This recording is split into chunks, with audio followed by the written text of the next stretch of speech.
আসসালামু আলাইকুম প্রিয় ভাই বোনেরা, আশা করি আপনারা ভালো আছেন।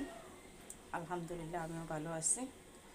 আপনাদেরকে আমি এখন দেখাবো গরিবের রান্নাঘরে রুই মাছ এবং বেগুন দিয়ে তরকারি রান্না করার রেসিপি।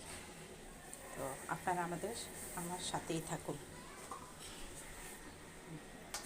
প্রথমে আমি দিয়ে নিচ্ছি পেঁয়াজ কুচি, কাঁচামরিচ কুচি, কাঁচামরিচ কুচি। এগুলো প্রথমে নেড়ে চেড়ে একটু লাল লাল করে ভেজে নেব।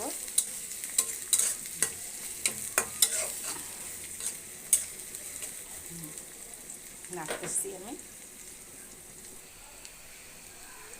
আপনারা দেখতেই পাচ্ছেন যে আমার পেঁয়াজ কাঁচামরিচগুলি একটু বাদামি কালার হয়ে আসছে।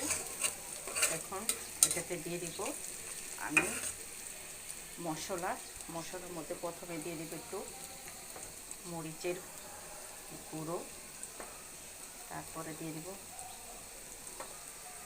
হলুদ গুঁড়ো, ধনে গুঁড়ো, তারপরে দিয়ে দেবো একটু পানি। তা না হলে মশলাগুলো পুড়ে যাওয়ার সম্ভাবনা আছে, তাই একটু পানি অ্যাড করে দিলাম যেন ভালোভাবে মশলাগুলি কষানো হয়ে যায়। তারপরে দিয়ে দিব একটু লবণটা স্বাদ মতো দিয়ে দিব। কারণ হচ্ছে এটা কেউ বেশি খায় কেউ কম খায়, তাই সবাই যার যার স্বাদ মতো লবণটা দিয়ে দেবেন।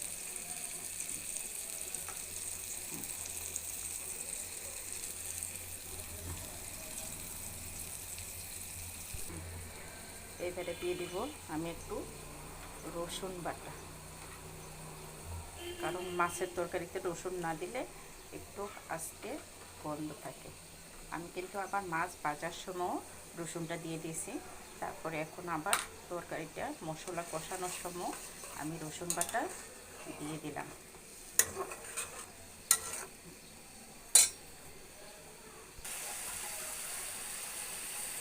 এখন আমার মশলাটা কষানো হচ্ছে। মশলাটা কষানোর পরে যখন এই মশলার উপরে তেলটা বেশি উঠবে তখন আমি এখানে বেগুনগুলি দিয়ে দিব। আর বেগুনগুলি আমি আগে কেটে রেডি করে রাখছি, কিন্তু এই রেডি করা বেগুনগুলি আমি তেলটা উপরে ওঠার পরে দিয়ে দিব। এবার আমার মশলার উপর তেলটা বেশি উঠছে।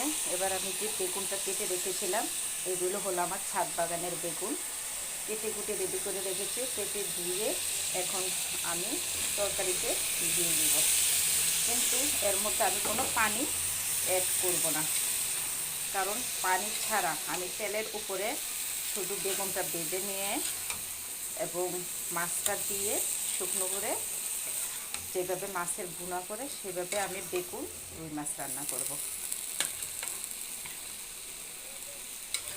আমি নেড়ে চেড়ে মশলার সাথে সবজিটা অ্যাড করে দিচ্ছি যেন সবগুলি সবজি মশলার সাথে মিশে যায়।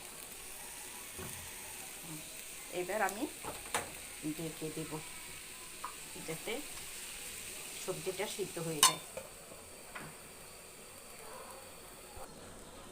আমি এখন তরকারিটা নেড়ে চেড়ে দেখবো কী অবস্থা। মাশাআল্লাহ তরকারিটা প্রায় হয়ে আসছে। তবে আমি কিন্তু তরকারিতে কোনো রকম পানি দিইনি, কিন্তু পানি না দেওয়ার পরেও এই যে আমার ছাদ বাগানের বেগুন গাছে কিন্তু আমি কোনো রকম সার প্রয়োগ করি না, যার জন্য এই তেলের মধ্যে আমার বেগুনটা একদম সিদ্ধে গোলা হয়ে গেছে। এখন আমি দিয়ে দিব ভেজে রাখা রুই মাছগুলি। এই যে আমি রুই মাছগুলি দিয়ে দিচ্ছি।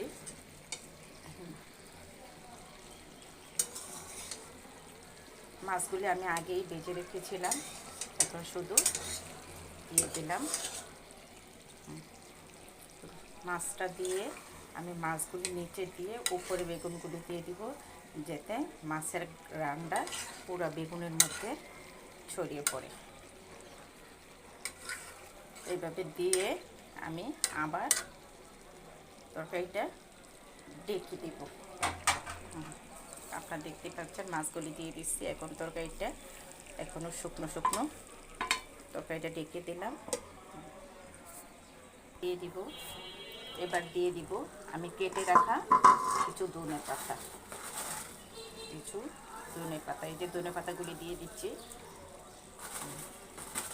ধনে পাতাতে মোটামুটি অনেক সেন্ট আছে। ধনে পাতাটাও আমার ছাদ বাগানের এবং বেগুনগুলিও আমার ছাদ বাগানের, যার জন্য আমার নিজের হাতের সবজি, নিজের হাতে উৎপাদন করা সবজি রান্না করে খেতে খুব মজা লাগে এবং আনন্দ পাই।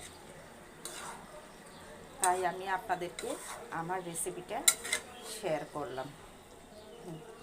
আমি এভাবে আর 2 থেকে 3 মিনিট ঢেকে রাখবো, তারপরে তুলে নেব।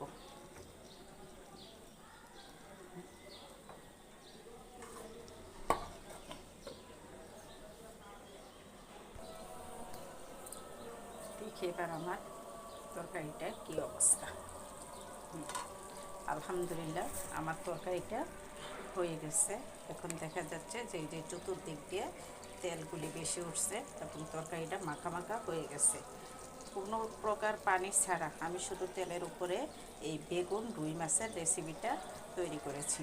যদি আপনাদের ভালো লেগে থাকে তাহলে একটা লাইক, কমেন্ট এবং শেয়ার করে দেবেন। আল্লাহ হাফেজ।